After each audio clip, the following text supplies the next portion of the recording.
Build yourself, brick by brick. Getting a little political today at the Monument Community College. Right to tear arms.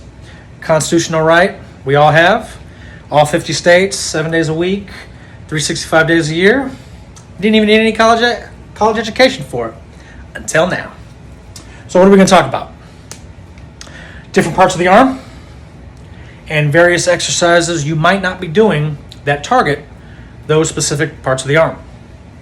So I'll start with, I'm going to arrange these in order of what I think is overworked to what's underworked. So we'll start with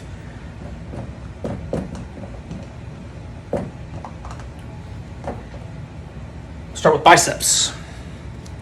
Biceps, I call them overworked. You go to the gym, everyone's doing arm day. People are just curling, and possibly curling. It looks flashy. You can lift a lot of weight doing it. Ego lifters out there look like they're lifting the house. So I'm not going to spend too much time with it. We're all familiar with dumbbell curls, barbell curls. But I will give you a type of curl that may help your bicep game. It's called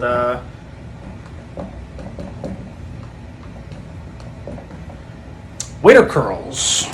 So, kind of like the name suggests, instead of the arms being parallel, you're doing your curls, they come in a little bit, forcing the bicep at a slight angle, and you do your curls like this. Two benefits to this. The angling your arms in like that focuses more tension on the bicep, right, and even a little bit on the shoulders, so that's good.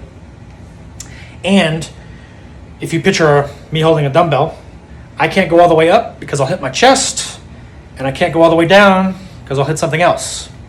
So that limited range of motion, if you remember from a couple of videos ago, that limited range of motion is most efficient for bicep tension, kind of this shorter range of motion. Hopefully there's a video playing somewhere, either above me, below me, I don't know, but it might make a little more sense watching that video. Unfortunately, that's all I'm going to talk about with biceps. We'll move to a lesser worked part of the arm. Triceps.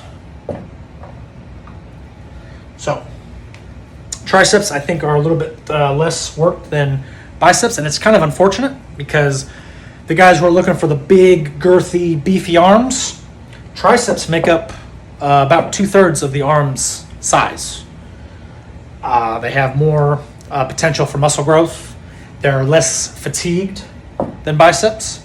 So underworking triceps is working against your goal for those big, beefy arms.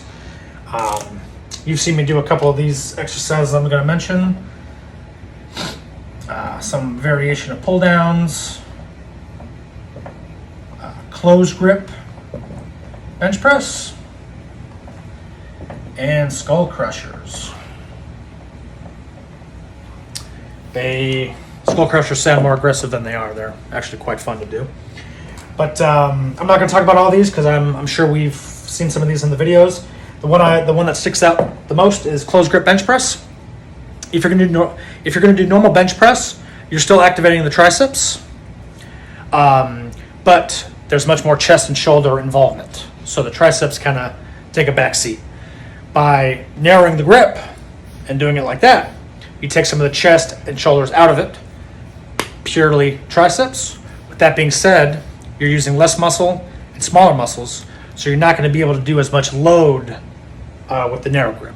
So something to keep in mind. And hopefully with the waiter curls, as I've been talking about this, there's been videos going around illustrating what these guys are. Next,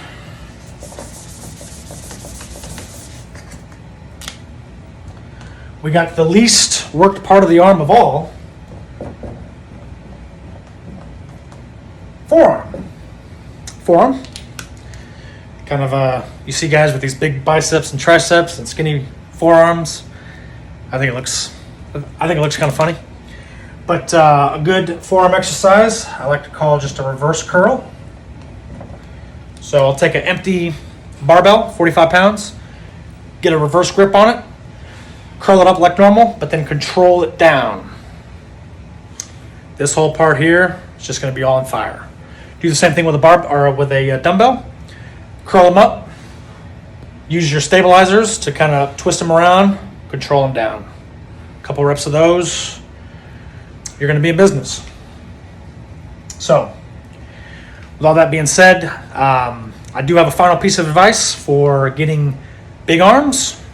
I don't really know what to call these.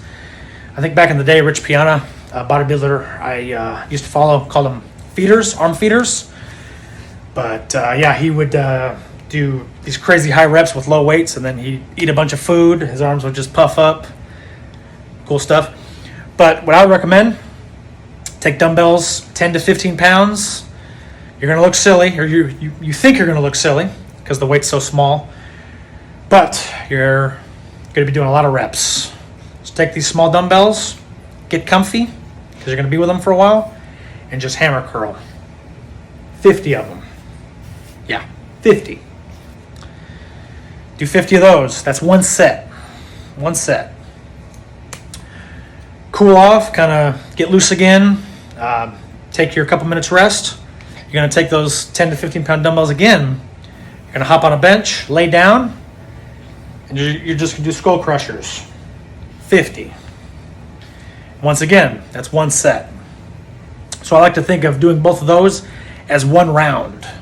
You're going to save this for the end of the workout. After all your curls, pull downs, dips, presses, your whole workout, you're going to save this to the end.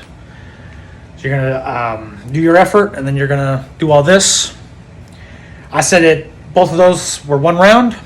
I like to do minimum 1 to 2 rounds at the end of a good arm day. So, with all that being said, your arms are going to thank you, and the babes at the beach are going to thank you. Done.